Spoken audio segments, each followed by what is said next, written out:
speech, I will be talking to you about skateboarding. I consider skateboarding an art form, a lifestyle, and a sport. Action sport would be the least offensive categorization. Tony Hawk. There's something to be gained through committing to a way of life, what characteristics you develop, mentally, physically, and within relationships. Skating is very much an easily accessible portal, if you will, into one of these lifestyles. Through its nature, one learns important lessons which can be applied to life. Many people associate skateboarding and being a skater with less than pleasant stereotypes, such as they are careless, meddling, and foolish. While some of these may be true for some people, they are most definitely not true for all. As we look into this topic, I will try to show you what skateboarding is, some of its history, and what health benefits can come from partaking in the sport. Now, before we get into why stereotypes of skateboarding aren't always true, we first need to learn what skateboarding is. So, what is skateboarding? This is from my own knowledge. Skateboarding at its basis is an action sport that involves riding and performing tricks upon the skateboard. It can be a recreational activity, passes time, it can be an after-school activity. It's also an art form, allows the rider complete creativity, riding style, combinations, and spots to skate. It can also be a job, whether it be working at a skate shop to a photographer or filmer, or the CEO of your own skateboard brand. It can be a method of transportation, ideal for distances too far to walk, but too close to justify driving a vehicle. It is soon to be Olympic sport in the Tokyo 2020 Olympics, and it has been part of the X Games since its inauguration in 1995. Okay. Now, when we look into the development of skateboarding and its history, its current state has become, as we now know it, relatively recently. This is skateboarding history found from Encyclopedia Britannica.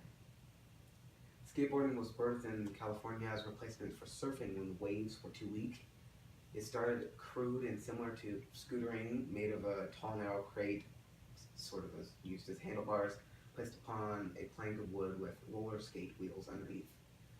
The first commercial skateboards appeared in 1959, and in the 1960s, skateboard manufacturers attempted to capitalize on the rising popularity of surfboarding by promoting skateboarding and sidewalk surfing. However, skateboarding faced a decline in popularity as poor board design and limitation of maneuverability led to many extensive injuries, as well as warnings from safety professionals advising against skating. Then there was a progression of deck design. As you can see here, they started out with wider boards with roller skate wheels, and then there was the introduction of the kicktail, which allowed the board to be turned by pressing down on one side and turning the other way. Also, the progression of wheel design, as before they used the roller skate wheels or sometimes clay wheels, and then there was a development of polyurethane wheels, which were much more durable and they were much safer. They could move at higher speeds, and they're much more maneuverable. Now we look into the different types of skating. First off, we have vert skating, which is performing aerial acrobatics and half pipes made to emulate empty pools. It originated earlier before street skating and used wide boards without concave or kicktails. And then there was the development of street skating, which is tricks performed in a real or simulated urban environment with stairs, ledges, rails, and other obstacles. When skate parks were closed or pools were off limits, skaters took to the streets. Here, the wide boards without concave wouldn't work, so skinnier boards were developed that were easier to flip and turn. Skateboarding declined again in the late 70s, even though pads and helmets were commonplace. Concerns for safety and climbing insurance premiums for skate parks became a big part of the second fall. Then there was the development of street tricks. The ollie, a hands-free aerial, was developed in 1978 and is one of the most important tricks in contemporary skateboarding, being the base of almost every other trick and every other maneuver.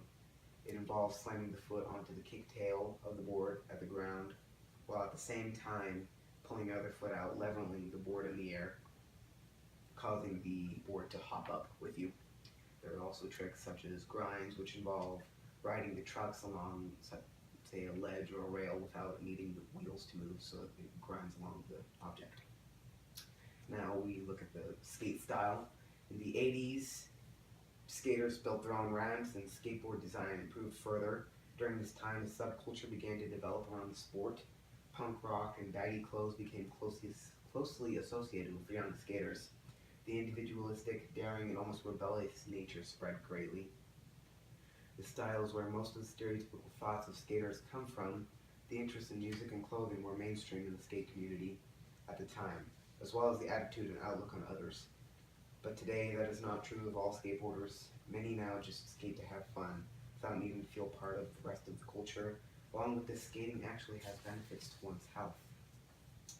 So now we look at the health benefits found from Health Fitness Revolution.